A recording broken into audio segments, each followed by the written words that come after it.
Jungle.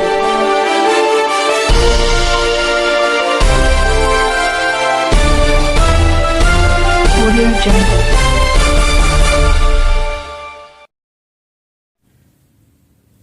Assalamualaikum warahmatullahi wabarakatuh. Perkenalkan, nama saya Muammar Siddiq.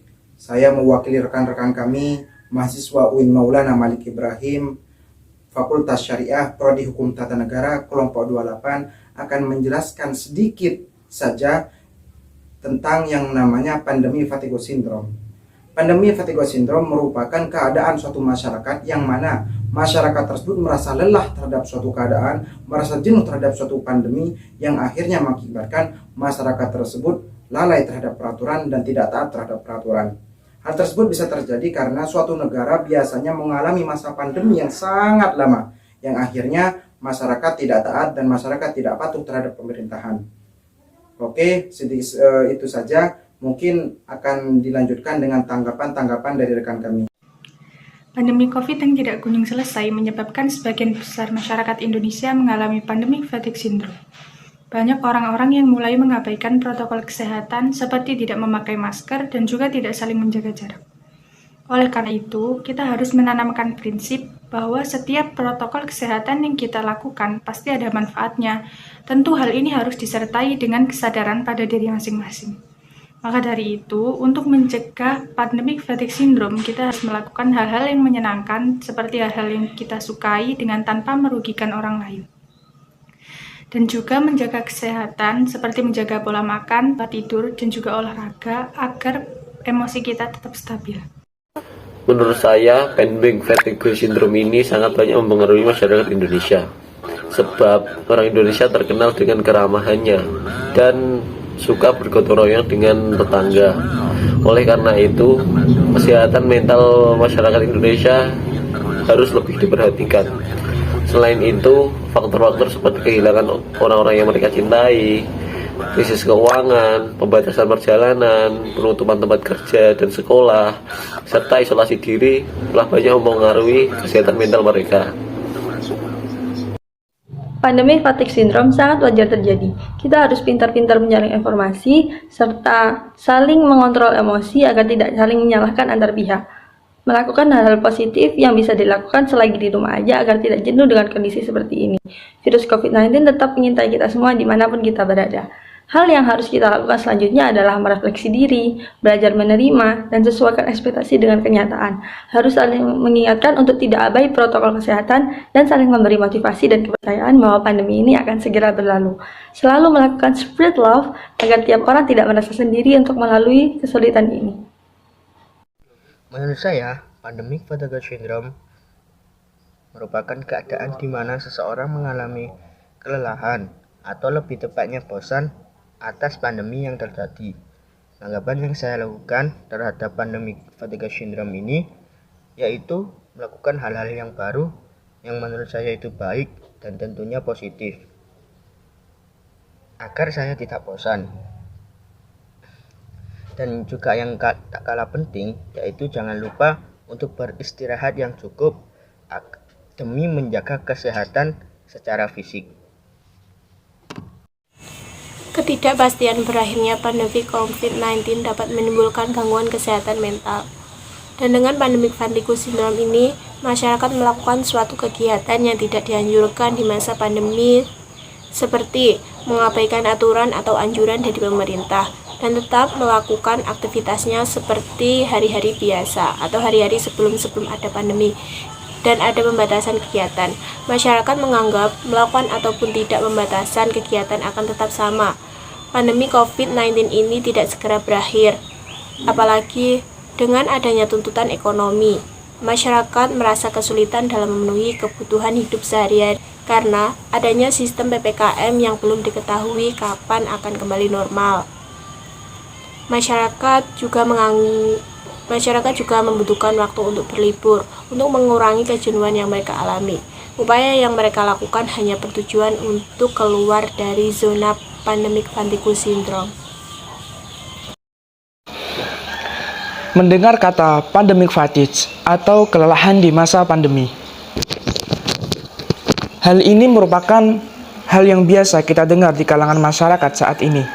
Akibat ketidakpastian kapan pandemi ini akan selesai. Pandemic fatigue ini juga dipengaruhi oleh bagaimana seseorang mempersepsikan situasi ini. Apakah situasi ini akan berkepanjangan dan kita tidak tahu kapan selesainya. Akibatnya, masyarakat menjadi tidak berhati-hati dan malas untuk menerapkan protokol kesehatan. Semua gerak-gerik kita mulai dibatasi. Dari segi pendidikan yang dilakukan secara daring, pekerjaan yang dilakukan di rumah dalam waktu yang panjang, dan serba-serbi online lainnya. Akibatnya, masyarakat Indonesia menjadi lelah dari segi kesabaran menunggu pandemi ini selesai. Dan akhirnya, masyarakat pun menghiraukan himbauan dari pemerintah Indonesia. Pendapat saya tentang pandemic fatigue syndrome ini, masyarakat sudah mulai jenuh dengan keadaan seperti sekarang karena mereka telah melakukan upaya maupun anjuran yang telah ditetapkan oleh pemerintah. Namun sampai sekarang belum ada kepastian kapan pandemi ini akan berakhir, yang akhirnya memicu kejenuhan dan berdampak pada mental setiap orang. Masyarakat pun sudah tidak peduli dengan anjuran pemerintah, apalagi kondisi pemerintah Indonesia sekarang ini sedang tidak baik-baik saja. Rasa empati masyarakat tentang pemerintah pun hilang dikarenakan dari efek pandemic fatigue syndrome ini. Sekian pendapat saya, terima kasih. Pandemic fatigue syndrome merupakan suatu sindrom yang menyebabkan seseorang mengalami kelelahan fisik dan mental akibat suatu pandemi.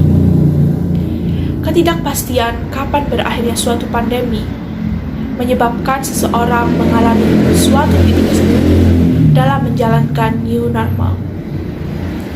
Hidup berdampingan dengan pandemi merupakan tantangan yang cukup berat.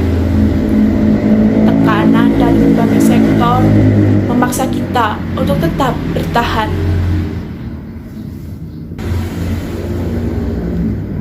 Maka, munculnya pandemic fatigue syndrome merupakan hal yang tidak bisa kita hindari. Lalu, upaya apa yang bisa kita lakukan? Pertama, mulailah berdamai dengan keadaan dan selalu berpikir positif. Yang kedua, menjalin komunikasi dengan orang-orang terdekat. Yang ketiga, lakukan hal yang kalian sukai. Yang keempat, kurangi mengakses informasi yang menyebabkan perubahan perasaan dengan cepat. Terakhir, hubungi tenaga medis jika mengalami gejala yang cukup berat. Akhir pandemi masih belum bisa diprediksi. Yang bisa kita lakukan yaitu tetap berusaha dan berdoa. Taati protokol kesehatan dan lakukan vaksinasi adalah kunci dari pengendalian pandemi. Menurut pendapat pribadi saya, pandemi ini kan menyerang berbagai aspek, mulai dari kalangan pejabat, wirausahawan, sampai dengan rakyat biasa. Jadi kita jangan berpikiran seolah-olah kita saja yang kena dampaknya. Di luar sana pun banyak juga yang terkena dampaknya. Kita harus bersyukur karena masih diberi kemudahan dan kenikmatan dari Allah SWT untuk menghadapi pandemi ini. Banyak saudara-saudara kita yang meninggal dan juga usahanya bangkrut karena wabah ini dan banyak lagi. Maka dari itu, kita semua harus mempunyai semangat hidup tinggi agar selamat dari wabah COVID-19 ini, dengan syarat mematuhi protokol kesehatan yang ada, melakukan vaksinasi, insya Allah akan terlindungi dari wabah COVID-19 ini. Allah pernah berfirman, barang siapa yang berusaha, maka dia akan memetik hasilnya. Sekian, terima kasih. Kalau menurut saya, sebagian masyarakat yang telah terkena fatigue syndrome tersebut terjadi karena mereka sudah mulai lelah akan kondisi saat ini. Apalagi masyarakat telah melakukan segala upaya yang ditetapkan oleh pemerintah selama kurang lebih 2 tahun ini. Tapi hasilnya tetap tidak adanya kepastian kapan pandemi akan berakhir. Maka dari itu, rasa empati masyarakat terhadap pemerintah pun kian menghilang. Jika hal ini terus berlanjut, upaya untuk mengendalikan penyebaran COVID-19 pun juga sangat sulit. karena keadaan ini berpengaruh terhadap pola pikir masyarakat yang semakin melonggarkan protokol kesehatan mereka. Padahal mereka tahu bahwa perilaku mereka tidak hanya membahayakan diri mereka sendiri, tapi juga membahayakan orang lain di sekitar mereka. Menurut saya, wajar jika seseorang terkena pandemic fatigue syndrome, karena kita dipaksa untuk mengurangi aktivitas luar rumah, sedangkan masyarakat di sekitar saya rata-rata pekerjaannya kurang memungkinkan untuk dikerjakan di rumah. Hal ini mempengaruhi perekonomian mereka, yang harusnya bisa mencukupi kebutuhan keluarga, malah sekarang bingung mau cari penghasilan dari mana. Tapi saya rasa untuk kita para remaja, yang kerjanya nggak ngapa-ngapain, mungkin dampaknya tidak seberapa dibandingkan orang tua kita, yang kalau merasa jenuh, kita bisa mencari hiburan seperti bersosial media, nonton video di YouTube, atau bermain game. Bayangkan orang tua kita yang kebanyakan masih gaptek, udah jenuh mikirin kerjaan, ditambah lagi anaknya yang kerjanya cuma rebahan. Aduh, makin pusing orang tua kalian. Ya udahlah, sekian. Di tengah pandemi saat ini, ada problematika baru yang muncul di tengah masyarakat, yaitu suatu kondisi di mana orang-orang mulai mengalami demotivasi dan kelelahan mental yang menyebabkan mereka enggan untuk mengikuti protokol kesehatan seperti menjaga jarak dan memakai masker, atau istilah kerennya pandemic fatigue. Sebenarnya ini merupakan respon normal yang bisa dialami oleh siapapun. Tetapi kita harus tetap mengingat bahwa menjalankan protokol kesehatan bukan hanya untuk menjaga diri kita sendiri, tetapi juga untuk menjaga keluarga tercinta, bahkan masyarakat yang ada di sekitar kita. Jangan sampai karena keegoisan diri kita sendiri, kita malah merusak upaya pemerintah dalam pencegahan penularan virus ini yang telah dilakukan selama 1 tahun terakhir. Ingat ya, walaupun orang-orang bosan dengan COVID tidak pernah bosan menulari setiap orang. Pandemi fatigue adalah kondisi seseorang yang mulai lelah karena ketidakpastian kapan berakhirnya pandemi ini, sehingga banyak orang mulai tidak mematuhi protokol pencegahan penyebaran virus corona. Namun, pandemi fatigue ini bukan satu-satunya faktor yang bisa dijadikan alasan penurunan kepatuhan masyarakat dalam menjalankan protokol kesehatan. Kita juga menyadarinya kalau komunikasi publik pemerintah selama ini tidak konsisten dan transparan. Tidak konsisten dalam pengambilan data atau survei di lapangan, ditambah lagi maraknya berita hoax. Hal ini juga berpengaruh pada perilaku masyarakat.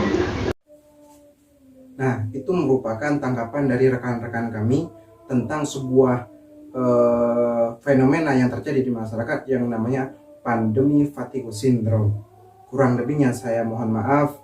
Ingat pesan saya, patuhi prokes 5M dan pentingnya vaksin. Assalamualaikum warahmatullahi wabarakatuh.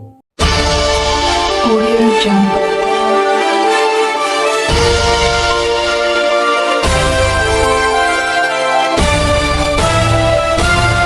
Audio Jungle.